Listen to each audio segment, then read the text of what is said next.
I do want to inspire others. I do want to spark transformation in people's lives, basically champion self-development. I've always had to go with a career that really lights me up. Where do you want to go and why do you want to do it? Isn't that electric? That chase, that feeling of what else could be out there. Just do it.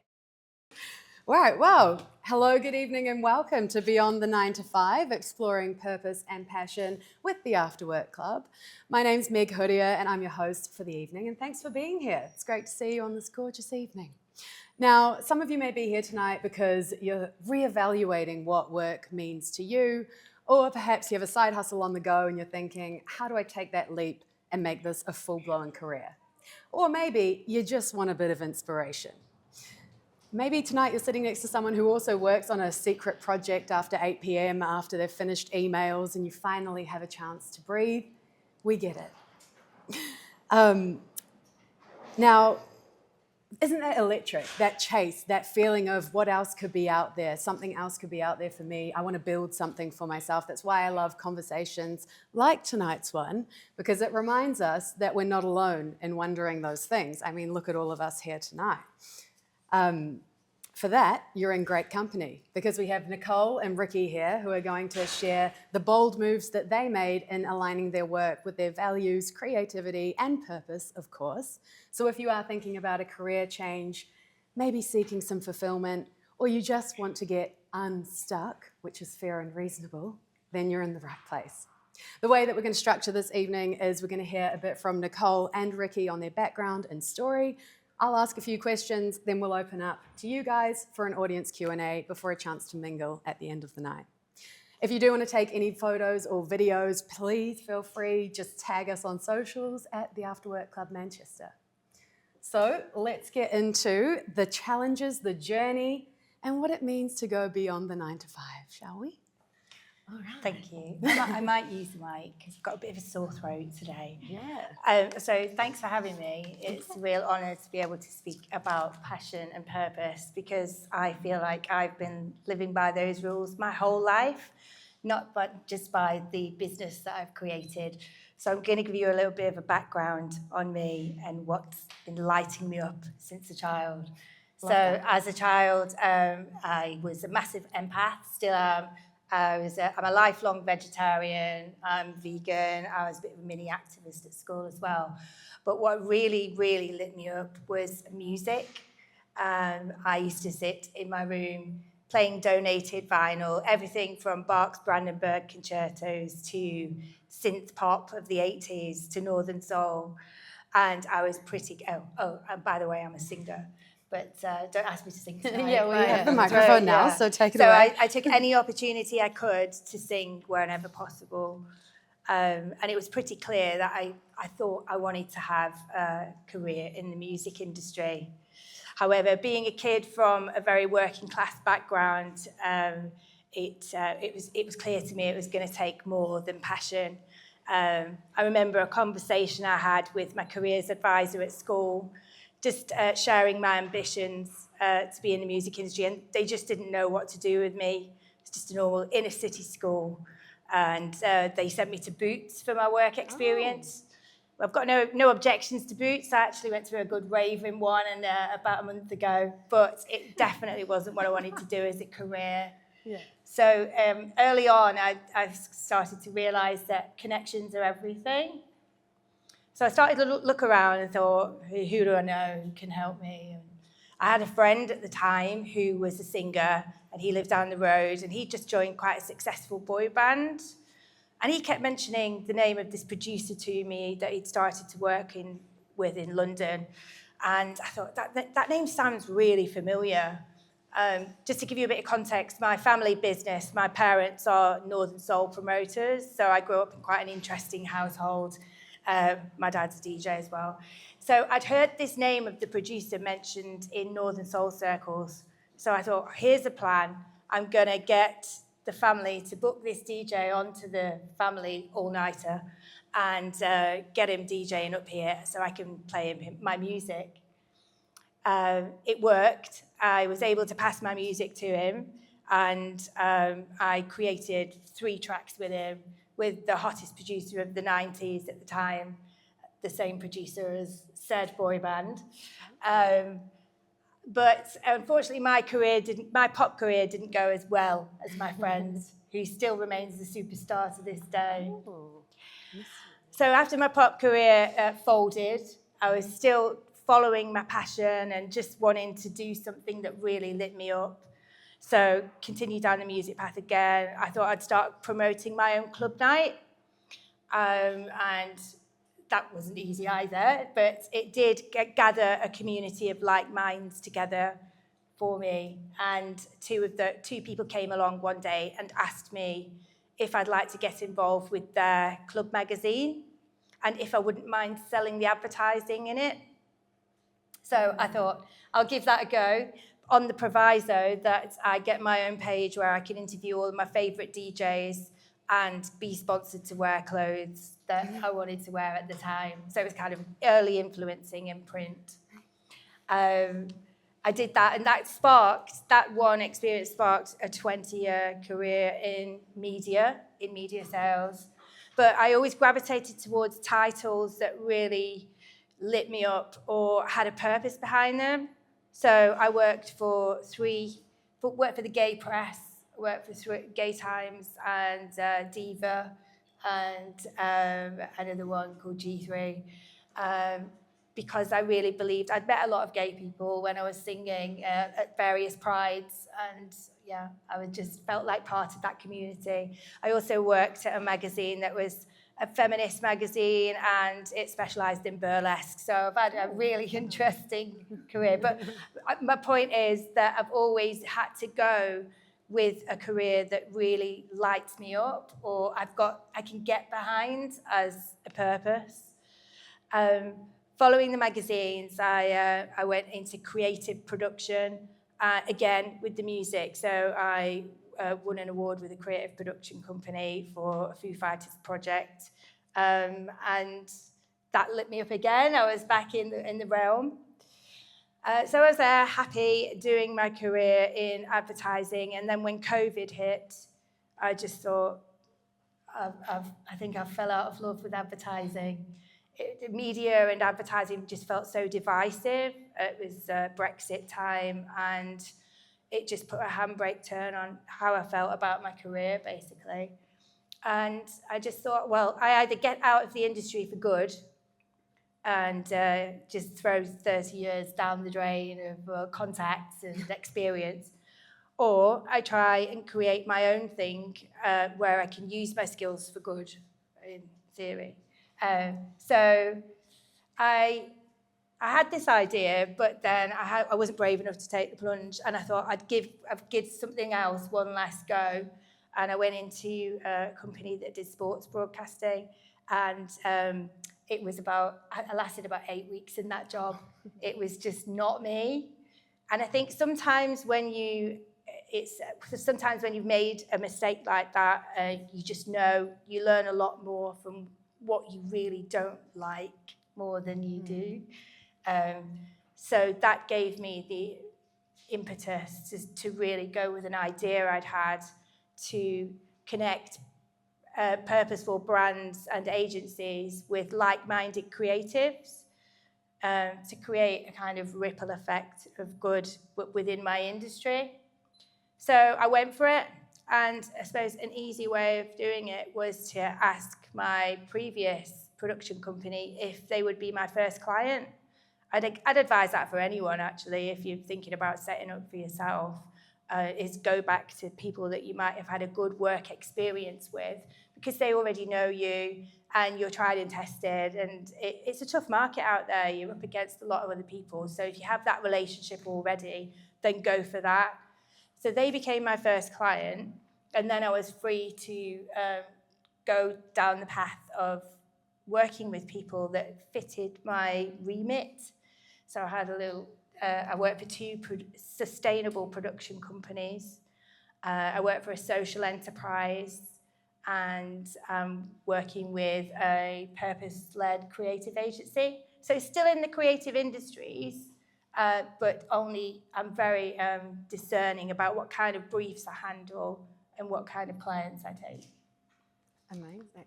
And as far as the music goes, I'm still doing that as well. Yeah, So okay, yeah, great. I'm still. Good one to know. I turned 50 in January, and I did my first DJ gig at Yes in January, and I'm continuing with that because I think it's really important to do things that light you up, and also I'm really keen on showing people that it's never too late. You know, doesn't matter that I've just turned 50.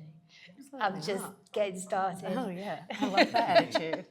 I do have a few questions obviously lined up, and I'm sure a few people have got a few questions off the back of that story. Amazing story. One burning question I have is, how do you have the courage to switch and adapt when you feel that it's necessary?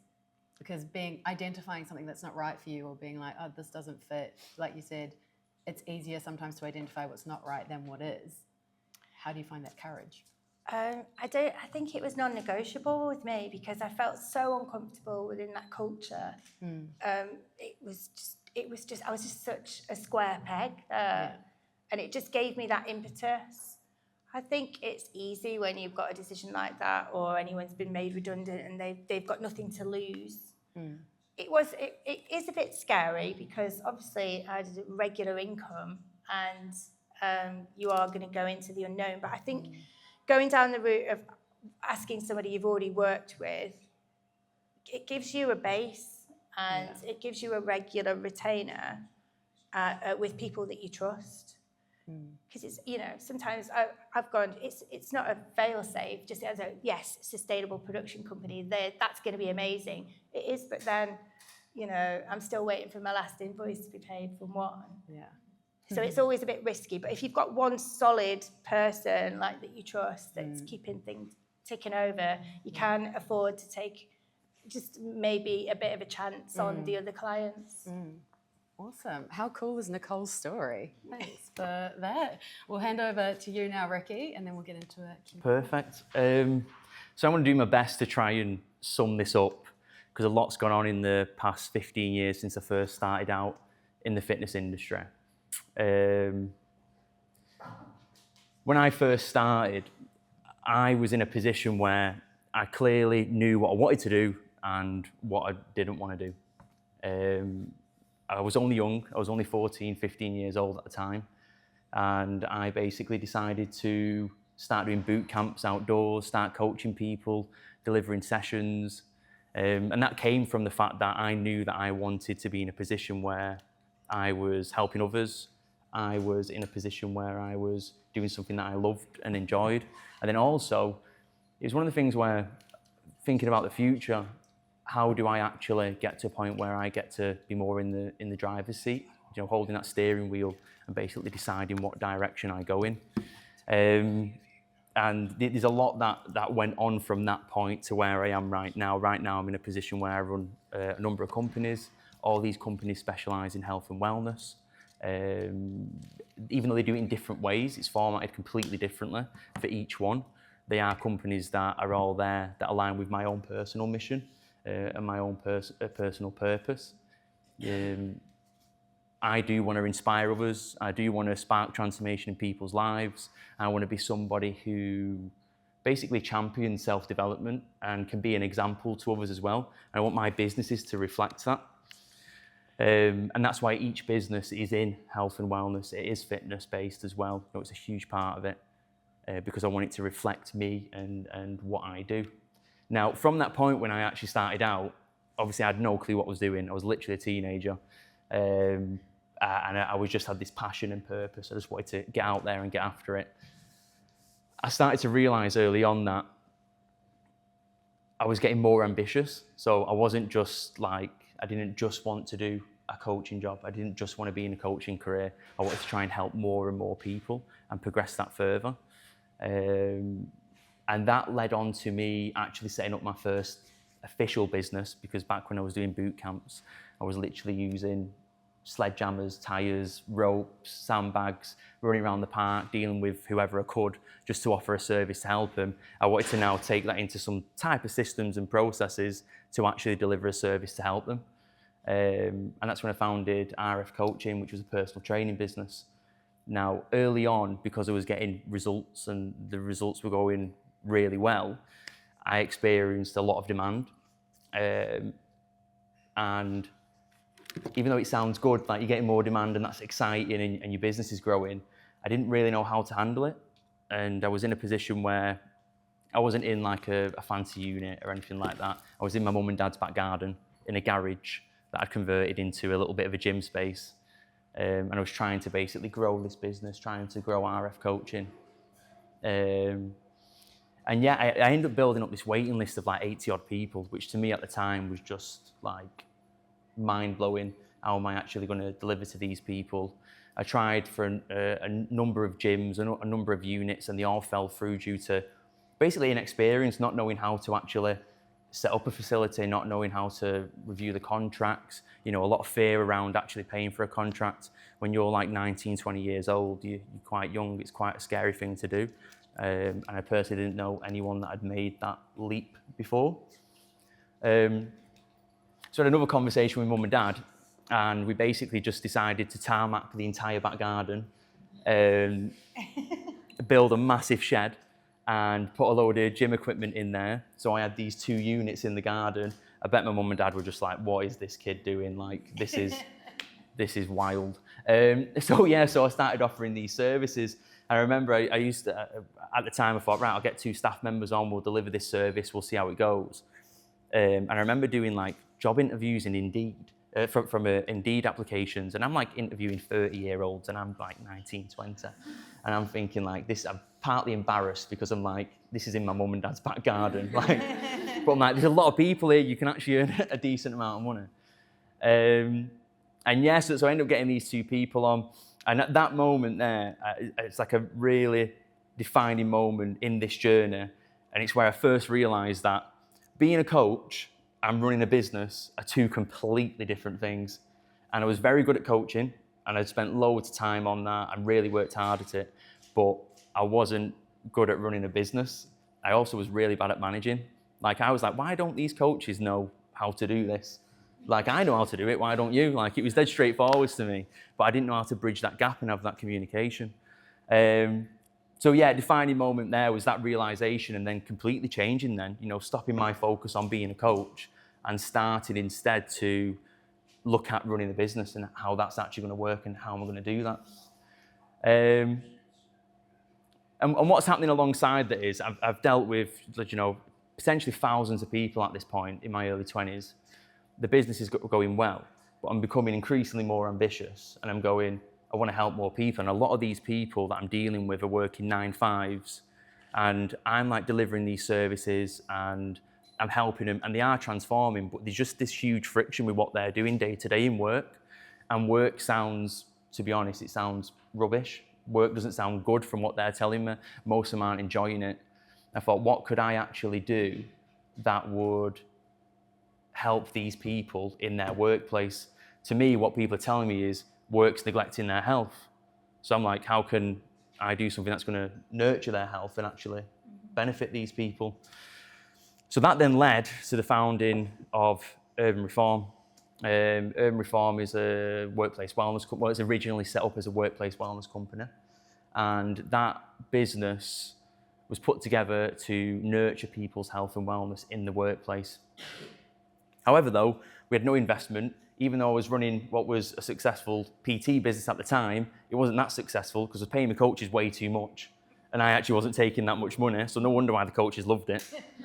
I was giving them so many clients, and anyway, so it was like, we've set this business up. I've come across Dean Ashton, who's my business partner now, and we've both clicked. We've both said we want to do the same thing. Dean comes from a different background, though. His background's, he'd done a lot in housing, and he'd done a lot with sports nutrition, got a master's in nutrition.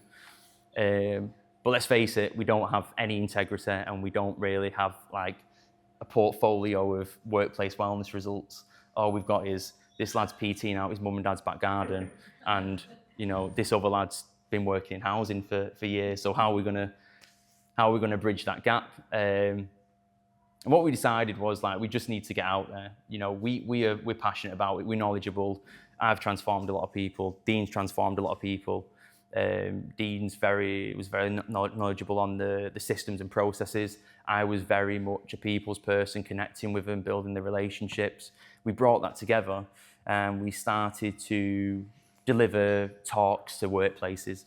We started to try and benefit these companies in whatever way we could, whether that was mental health, first aid training, workshops, nutrition workshops, training sessions on site. I mean, I remember once we got a contract with Selfridges like 5 years ago, and we used to go in Selfridges in the morning, and we'd have all these staff members like doing burpees and push-ups and literally before work, and I'm like looking around Selfridges going like, what are we like, what are we doing? But obviously it was working at the time.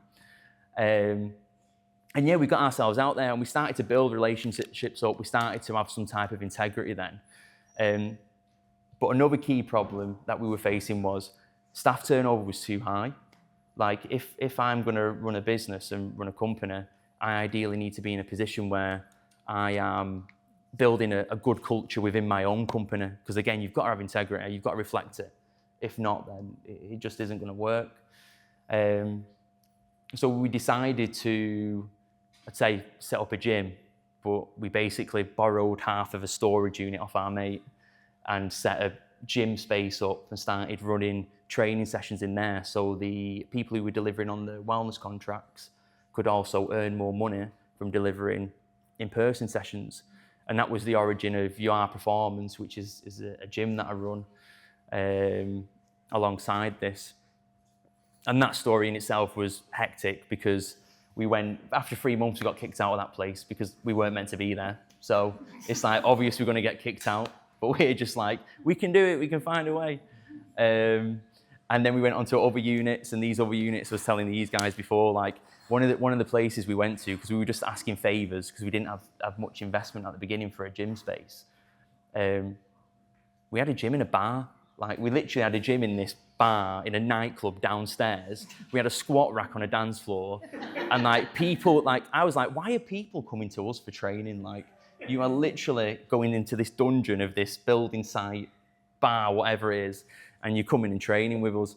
But again, it's that purpose, isn't it? It's that people, obviously, when you're clear on what you're doing and why you're doing it, people connect with that.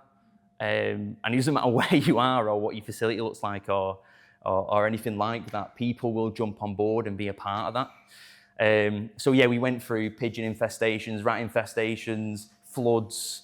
We moved gyms like 3 or 4 times until we actually got some money behind us to rent I would say decent place. A couple of people here know what that place was like, but it was like luxury to us, even though it was in like the top of this mill and it was just low. It wasn't nice. But I mean, at one time we came into this mill, right? And we were just about to coach our clients. It's like 6 a.m. We get into the top floor. These people lay all over the floor in the hallway. There's foam everywhere. There's beer cans everywhere. And we're like, what's going on in here? There's an illegal rave just going on the top floor, and we're like taking clients through to this gym. So yeah, basically it was eventful early on. And you know, we're trying to run a wellness company and this gym facility pre-COVID.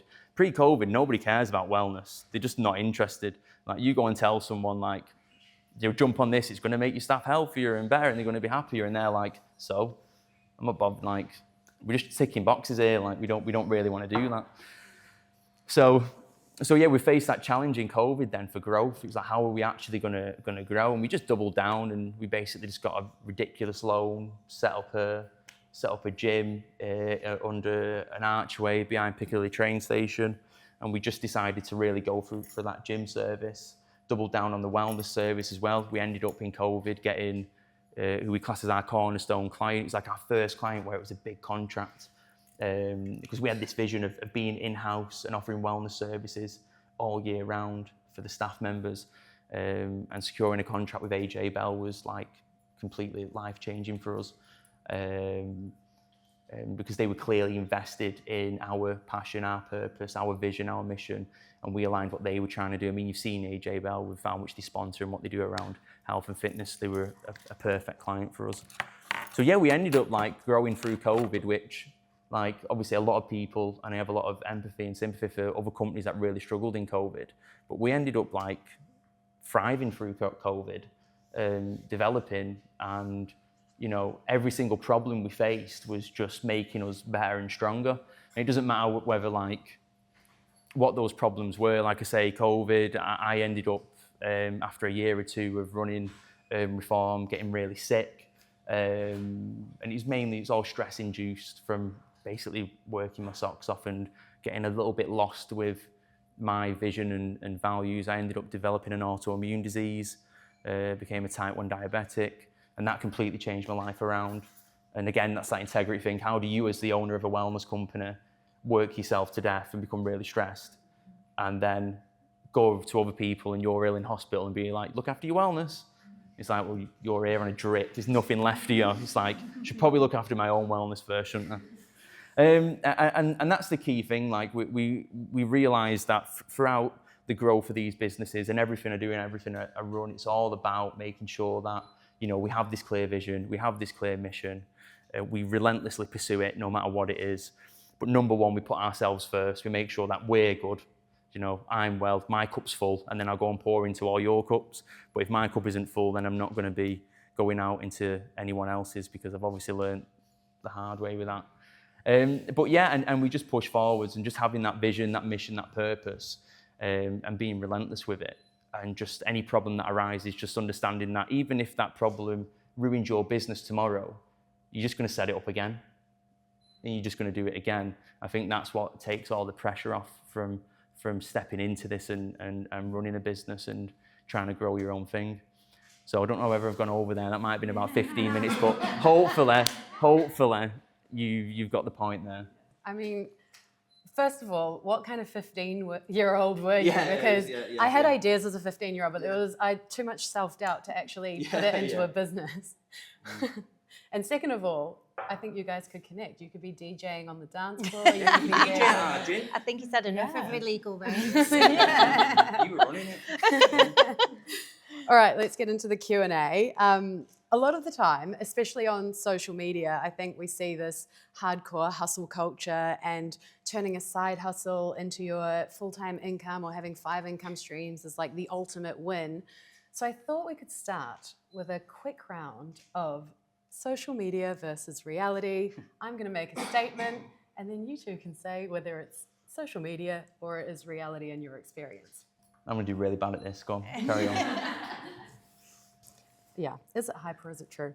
Okay, quitting your job to follow your passion will instantly make you happier. Social media or reality? It's social media. Yeah, I think it's a work in progress all the time, But touching back on purpose, if you know that the reason you're doing it is ultimately good, when things get bad, then you know you've got that to fall back on. Yeah, fair. I'm going to say reality. Oh, I like this. Yeah. I think with that, I think the big part is it's person dependent, depends on the individual. But I remember for a short period of time, I actually did get an employed job, and I worked in retail. And the first 3 months was like, this is the best thing ever, meeting so many people. Like, I remember selling a pair of jeans and me like, yes. And then the next 3 months after that, I was like, put me in the stock room. I do not want to go out there and smile at people and speak to people. So I feel like stepping away from that just was this like euphoric feeling of, yes, like, I can't wait to do this. So I'm going to say reality. Okay. I like that we've already got differing approaches, opinions. If you don't have at least 5 income streams, you're failing. No, that's not true. That's social media. That's social media. In my world, it depends how much your day rate is. Yeah, true, fair. Yeah. Yeah, I'm saying social media, fair. Working for yourself means total freedom. I would say, that's true. Yeah. But I'm still answerable to clients that pay for my services. Yeah. But I've got a lot more flexibility. I've got a little boy, and it's just valuable for family time. And you can just sort of, like, I worked through late last night instead of, because it's half term, so I could spend the rest of the week with him. Yeah. Fair.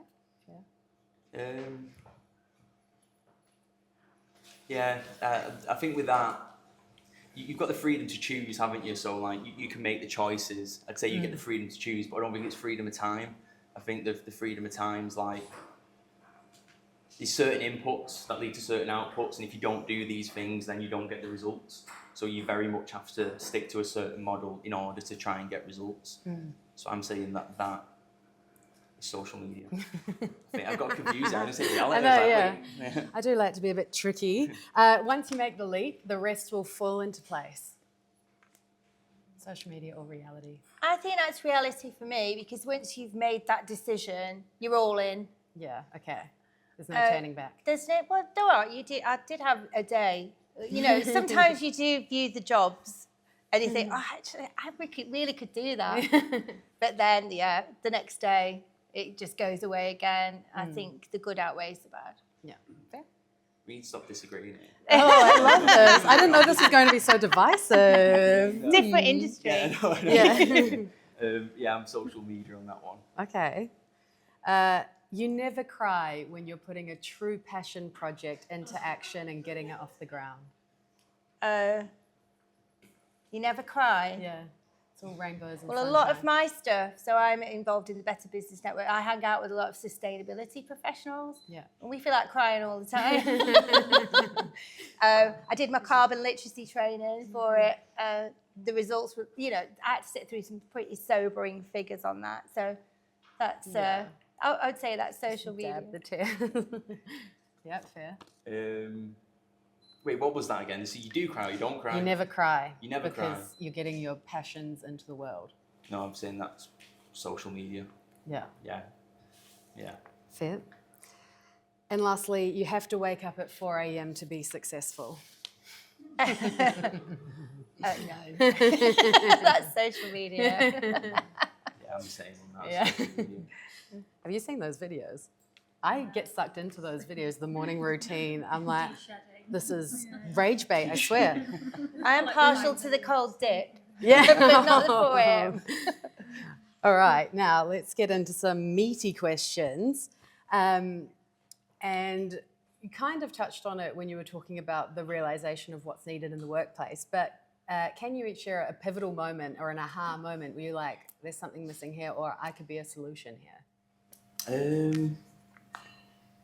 Yeah, it's numerous occasions. So like when I first realised that, you know, I could offer a service to people and like transform their physique and the way they looked, like I didn't realise that I was capable of offering something like that and giving them that confidence, that self-esteem early on. That stood out to me a lot, and also like the impact I can have through my energy, excitement, and engaging with people and speaking with people, seeing them day to day. Those were like very early on, between 14 to 18, where I was like, I've got something here that can really help other people, and that's what like I was like, I'm holding on to that. I'm gonna go with that.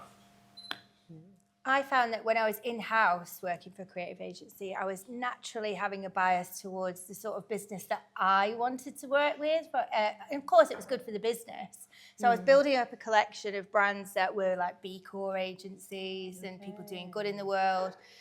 Even though like the agency owner, I mean, they're just happy if some revenues can be in. But for me, to make myself feel better, I was getting the kind of brands that I would like to work with myself.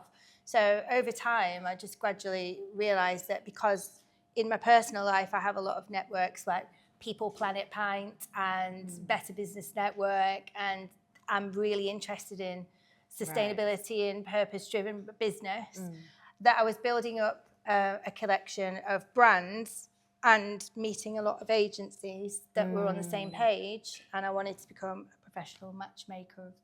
Right, so being in environments and around conversations. Yeah, so I was already doing it, then you just have an aha moment where you think, hang on, I could just do this for myself. Yeah, okay.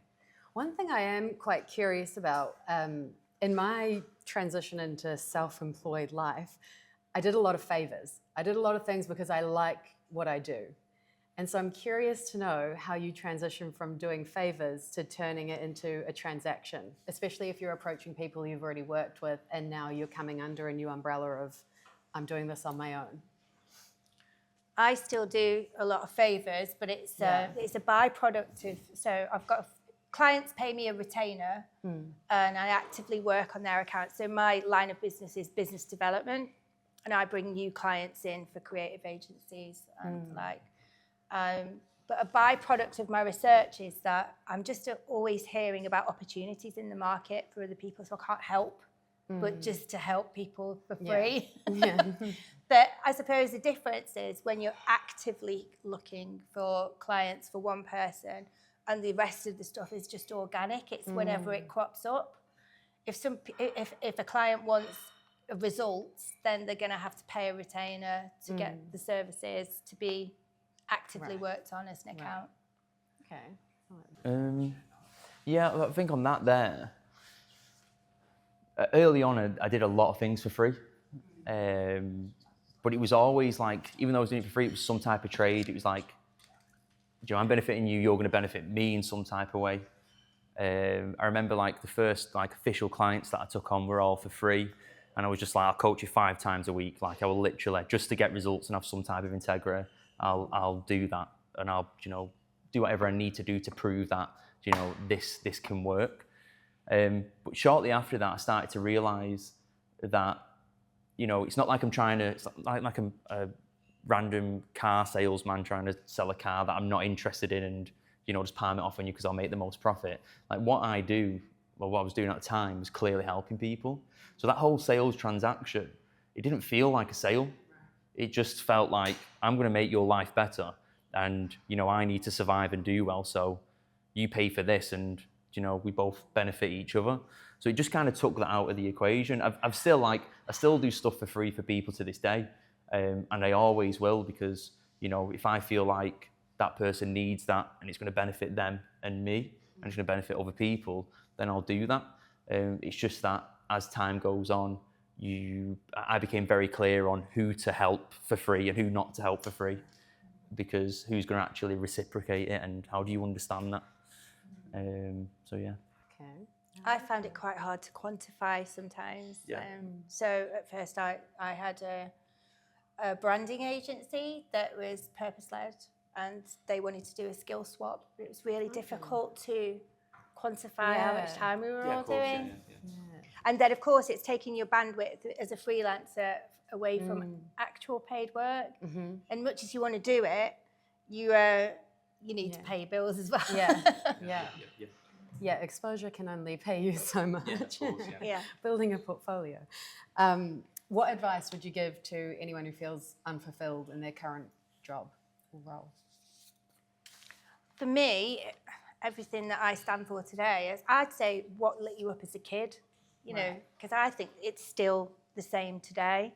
Think about all the things that you used to like doing.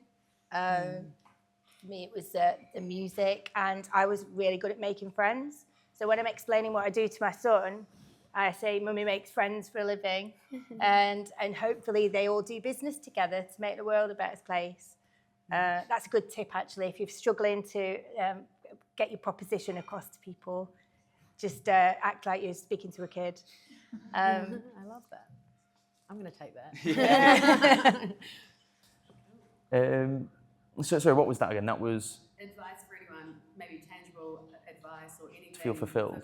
Yeah. I've always advised it and gone down the route of like, you need to get that time on your own first, and you need to really figure out where do you want to go and why do you want to do it. And that bit's really hard initially because you're trying to figure out things and figure out processes that you've never thought of before. But then from that, take that out then to people around you, and especially people you can trust originally. You don't want to be taking these ideas to people you feel like are just going to knock you down and not believe in you, even if that's just 1 or 2 people, and just bounce those ideas back and forth then. See where that actually takes that conversation. Because then when you're in that position, you're currently feeling unfulfilled, you're now starting that process of figuring out what am I going to do day to day, week to week, month to month, year to year to start filling my cup up and be fulfilled.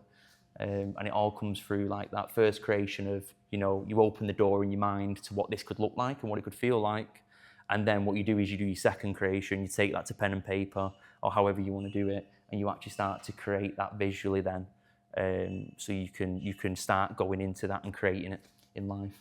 I'd say it helps to be around a community of like minds as well. Right. I've joined, especially as a freelancer, it can be a really lonely experience in business development especially. So I run a business development community where we all talk, and I do all this for free. Networks like this are amazing. I just think if you get together with a group of like-minded people, it just supports you no end. You get ideas, support, and sometimes referrals for business. Yeah, great. Now, another thing that I'm curious about is oftentimes when you make that decision to do something else or go beyond the 9 to 5, that initial decision point and taking the first steps is so thrilling and exciting, and that initial trajectory is like, woo, like rocket launch. But how do you maintain motivation and purpose, especially through challenging times? I think ultimately it's because of the reason you're doing it. Right. It's not just a job. You're just trying to do your bit in the world and use the skills that you have, me personally, to make a difference in a small way. And that kind of keeps you going. Right. Whereas if you, I don't know, I just need to stay on track with that thought when things get difficult. I think that the point that you made about the difficult part is when you're having to learn a whole lot of new skills on top of doing your day job and expectations from clients and still results. And it's all of that that slows me down. Like even now, I'm having to look at like CRMs and AI for the back end systems and things like that because I'm trying to keep up with everything. Yeah. But it's all, you're always learning new skills, and you've got to learn it quick because you've still got the day job to do and you've still got everything rolling on. But yeah, ultimately, if you can bring it back to the reason that you do it, then that helps get you through. Yeah. Yeah, I completely agree with that. I think your purpose, like your mission, needs to be really clear. You know, something that you've got to think about your worst possible day. Like when I was in hospital and I was, you know, in resus, and they were like, "What are you doing? Like, there's nothing left of you here. Like, you've wasted away. You've developed this disease." Not 1 second did I think I'm going to stop this. It was like I'm going to find another way to do it. And you know, making those hard decisions, it was all linked to. I had a very clear mission, a very clear purpose. You know, it gets me out of bed on my worst days, and it makes me feel amazing on my best days as well, and pushes me to keep driving forwards. My motivation has been up and down for years. Very short bursts of motivation. As time goes on, I personally believe anyway. It's all been down to just building good habits, being resilient, being disciplined, and just like getting stuck into that purpose. I think another thing as well, which I didn't originally do early on, I never celebrated like the wins. Like I was just so focused on what's next. I just never stopped to go like, I've done really well here. Like, let's just have a minute and like, you know, me and Dean for the first 3 years, we didn't celebrate once. We just literally just worked over and over again. So I think that's a good thing. Like, how can you find ways to create motivation in your day-to-day and what you do as well? Yeah, and just one more thing on that is a massive problem that I think most people face is how do they, even though they're running their own business and their own project, how do they find the balance between like me time and switching off from that and staying in work mode? And I think if you can develop that skill, you're not constantly in work mode. You'll end up looking forward to going back into that environment and doing that task that you was meant to do, or going and having that conversation, or getting yourself out there. So being able to step away from this mental sort of focus on this project you're doing or this business you're in, so you can actually just recover a little bit and then step back into it with excitement. I like that. That's my last question before we open up to the audience. Did you each go through the exercise of literally defining a mission statement as your guiding light in black and white, or did you just go with feeling? So the skill swap that I was talking about, that was their part of the bargain was to do this mission statement for me. Right. But I don't, it sort of got created and then lost in all of the busyness. Right. So it is still there. Right. I think I just generally stick to my own guiding principles when I'm taking a new client on. Does it bring me joy? Is it going to do any harm to the world, animals, planet, that sort of thing? Mental checklist. Yeah, I've got a little checklist before, but that, it's not a exact science. Yeah. As you know, as we spoke earlier, sometimes it takes a while of working with people to know whether it's good or not. Yeah. Okay. I personally, I've done loads of that. Like I visit my vision and mission like pretty much daily. Check in with it. I like to know what constitutes a win to me. So what's harmonious with my values? And I find in my day-to-day work, I get pulled off like in different directions, and I get confused. And then sometimes, when I've left it too long, I think, wait, why am I even going in this direction? Like I remember at one point I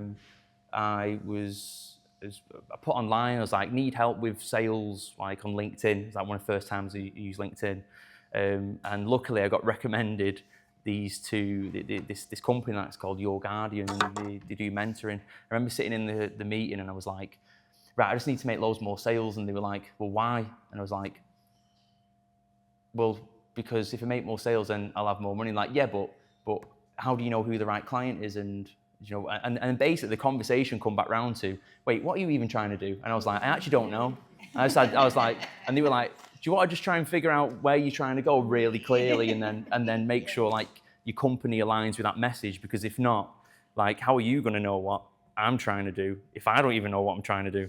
How can I go into a meeting to try and sell a large wellness contract if it's like, I don't actually know why I should be selling this or why you should be choosing it? So I've done loads of work on that. I've done loads of work on self-development. It's something that I constantly study and engage with. So yeah, I think it's really powerful when you have like a clarity on it. I don't obsess over it. Like I let it chop and change and I let it evolve. My mission statement from 5 years ago to what it is now is completely different. I had a different mission at that point in time. So I think if you let it evolve, it's really important, but just coming back and checking to it, because if you're living off old values and old visions and old missions that aren't going in the direction that's aligning with you now, then you're going to get a little bit lost and you're going to be thinking, well, how have I ended up here? Yeah. And also, I guess, industry shapes and changes as well, so got to adapt. Yeah. All right, I think that's enough from me. Does anyone in the audience have any questions? Any other questions? Both, yeah. I want to know what so you've both done things where you just make a decision to go and do something without knowing the outcomes. Like, what's your relationship with risk taking, and how do you approach that? Do you mean with clients I say just or in general?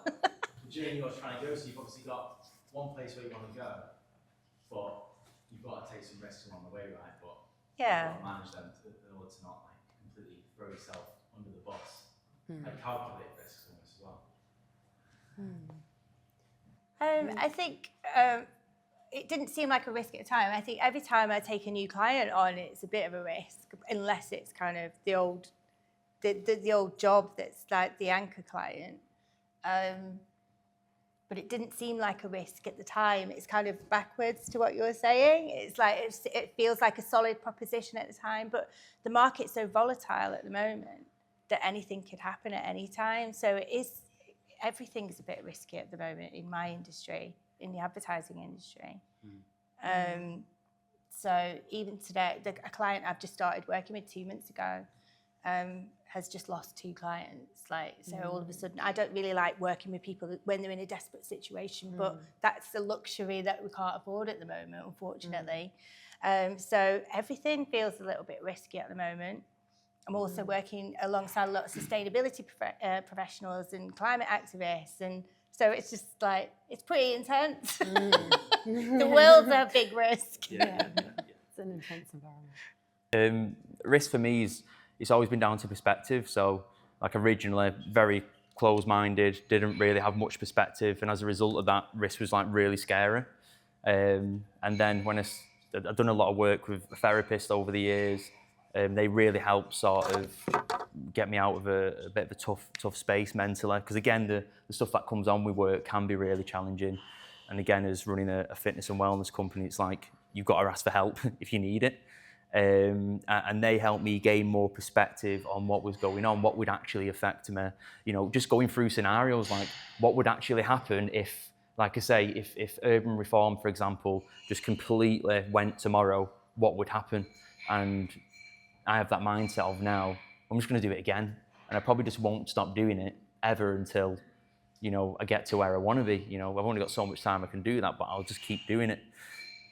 That helps me look at the bigger pictures and take more risks, but then you've also got to be very calculated with what you do. There's no point in taking on unnecessary risk just to put yourself in a tough corner and put loads of pressure on yourself and again end up getting sick or unwell. So it's about understanding what your limits are, what your capabilities are. If you are going to be anxious every single night and worried about this thing that's going on because you've taken this risk, then you probably shouldn't have done it. But if you can manage it and you can develop yourself and become better, then you can take on that risk and reap the rewards of taking it.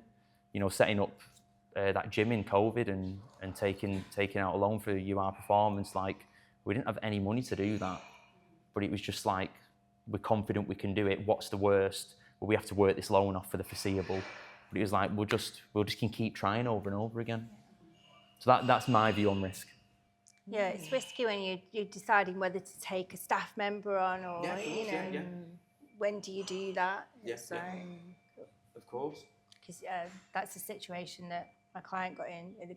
You think you've got the work 1 minute, then you employ someone else, and then all of a sudden it's gone. So it's that's quite risky. Yeah. Well, sorry. Any more questions? Yeah. I've got 2 questions, but it's different for both of you. Oh, so I'll love start that. with Nicole. So I've just recently gone freelance. I'm in social media marketing and influence marketing. I've got a few clients at the moment, but obviously I want to grow that. What would be your advice to get more clients? I know it's a little bit different, but your experience there. My line of expertise is in partnerships. I think it's really hard to go for cold leads in this climate. So utilize your networks, other agency partnerships. Connections are everything.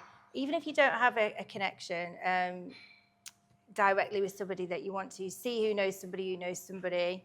Or a good thing that I do is if you've got in mind who your perfect partnership would be, is just sort of become a bit of a stalker. Track what they're saying on LinkedIn and put alerts on the posts. And as soon as they say something that resonates with you, then just make sure you've got a good reason to kind of interrupt someone's day or pique their interest. But if you want to connect with me, I'm always helping people for free. I also run a BD community that can ask these questions, and we always help. Yeah. Okay, thank you. And then just to you, so I'm really passionate about fitness as well. I'm just intrigued to understand how you scale your clients get bigger, do you follow PT and then coaching? So how do you scale the PT business? Specifically, getting more of the clients, more coaching clients. So obviously, you start smaller. Yeah. Room, getting Yeah. It's originally it was all relationship building. So, and it's also in your area. Are you that guy that people go to for this? Do you have the solution to that problem? And if you're not, you need to become that person. But a lot of it was relationship building. It was how do you build a strong relationship with someone to the point where they trust you. And when somebody thinks a personal trainer, who's the first person that comes to mind?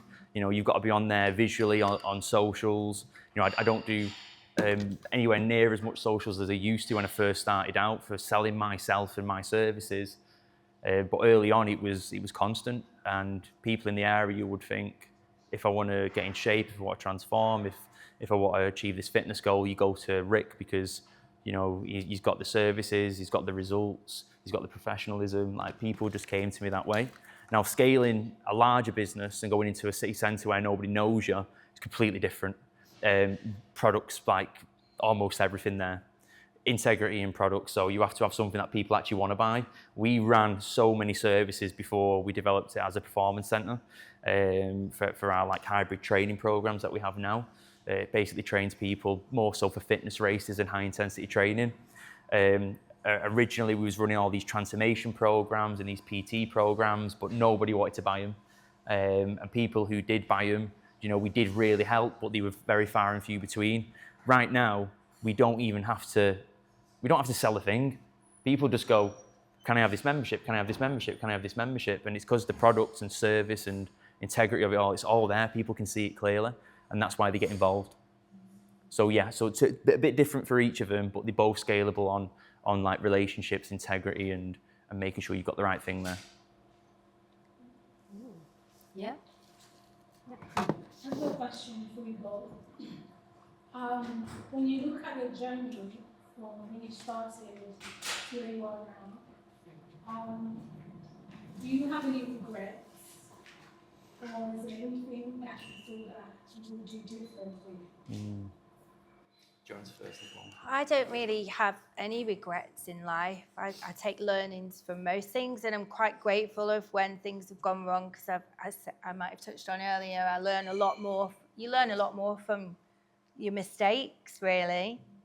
So I think you do learn things along the way, like have a bit more due diligence if, well, it's just unforeseen if somebody can't pay in the end, it's just the market. But yeah, you just take learnings from everything, so absolutely no regrets. And I think I need to celebrate more, like you say, you do. You just crack on and just think some days that your head's down, you're just cracking on, and you don't give yourself enough credit for how far you've come. Definitely. I'm similar. There's no like regrets in what I've done, but I would definitely change a lot of things, because obviously it's like I've learned now. At the time I had, it's like I say, when I first took on staff members, I didn't know how to manage people. All it took was just actually looking into it and going on a course and, speaking to other people who work really well in leadership and management. But it's at the time, I just didn't know that. So I would do an awful lot of things differently, knowing what I know now, but I don't regret any of it, because it's took me on the journey to realise and learn what I've learned so far. And so yeah, I forgot your name. Nicole. You mentioned some mistakes. Do you have an example of what one of the mistakes you made as well? I feel a bit unfair saying it, to be honest, but I think, the skill swap for me felt like a good fit, but it just took too much bandwidth, and then I felt like it was disappointing that it didn't work out. So I don't think I'd do another skill swap. It was just something while you're getting up and running, you think, oh, that would be a perfect case study for me. And I think it's a great idea, but when it comes down to it, especially in my line of business, even if I'm promising a couple of days a week to someone, in BD, I'm always on looking for opportunities, and that requires a certain amount of bandwidth. And in the end, I just had to concede to something that would pay me a retainer. So I don't think I'd do any more. But I do things for free for good causes, but as a skill swap, no, I don't think I'd do that. Yeah, I've got a question for both. I think you both mentioned like learning new skills as being a big part of sort of setting up a business. How do you approach learning new skills outside of your comfort zone, and what's the best way to, and when do you know it's better to outsource it or ask someone else? For example, like running a fitness business, but it might require setting up a website, like web development. Well, what do you do? Yeah, I've learned to outsource stuff that I'm useless at. Because, I think it was my first tax return coming up. I was just so stressed about it. I thought, I'll do it on the cheap. And I was just like, no. I just got myself a good accountant and started to learn about finance, because I've just got absolutely no interest in that. And there's no shame in just doing what you do well and cracking on with that and outsourcing the stuff that really doesn't interest you. I have learned a few things along the way, but it is nice to be able to say that's being taken care of. No, I agree with that. I think if you're in a position to outsource and you have a nose for it as well, like you have to really be able to understand the basics of whatever industry that is. I think that's, again, another thing that changed on my journey. I was a specialist in fitness and coaching, but then I had to become like a generalist in so many different things in order to run the business. Like I didn't know whether somebody was doing my tax return right and making it as profitable as possible for me, or what were they doing. And the only way I found that out was from learning, studying, seeking advice and guidance. So I think if you can outsource and you've got a nose for it and you're not going to get ripped off or done over and it's not going to work for you, then yeah, go for it if they're going to align with you. If not, you have to create your minimum version of it.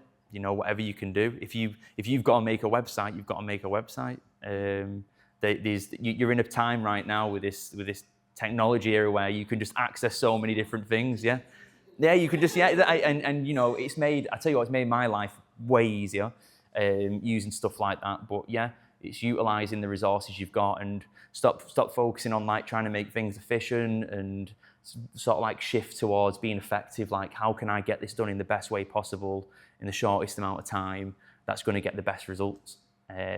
Focus on that. I heard someone say, it was actually Emma who owns Hip Pop, if you know that. She said, perfect is the enemy of momentum.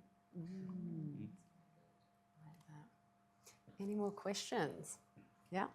How important has a mentor been in your journey of growth, developing your businesses? And then also, how did you identify them?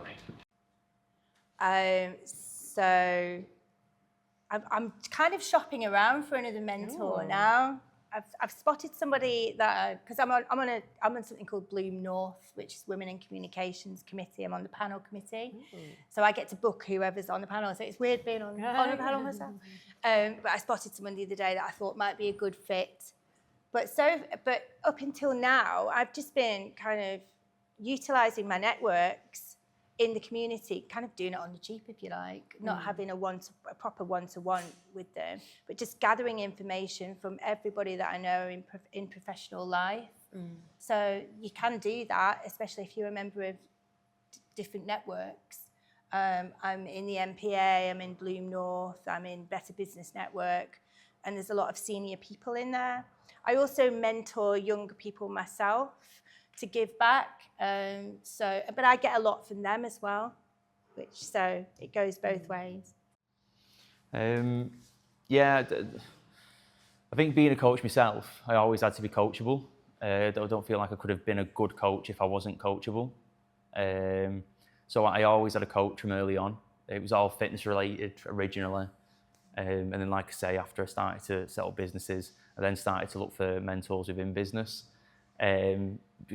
If you find the right person, it's completely life-changing because, number one, it's the accountability of it. And that's the biggest part. Like, can you be accountable to what you're doing week to week? Because you're going to get lost because there's going to be that much going on. So it's nice to have somebody to check in with to just put you back on the path of the direction you need to go in.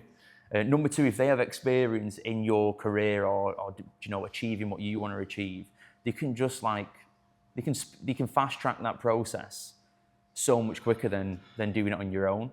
There's a reason why we've progressed a lot more recently than I personally did in the first 5 or 6 years, and it's because we constantly have advice and guidance from people. There's not a decision that's made between me and Dean that gets finalised without sitting with, let's say it's the gym, for example, we sit with the coaches. You know, we have that open conversation. We speak to our business mentors. We have that open conversation. We then throw a certain version of it towards the members and have that conversation. You know, we constantly work on feedback and advice before making a decision. So I just think it makes that decision-making process so much clearer when you have somebody who can guide you in that direction. Any last question? I think we have one more. Yeah. For both of you as well, what's your advice on getting sort of over that imposter syndrome for making that transition from being an employee in your sector to going out on your own? I think just do it.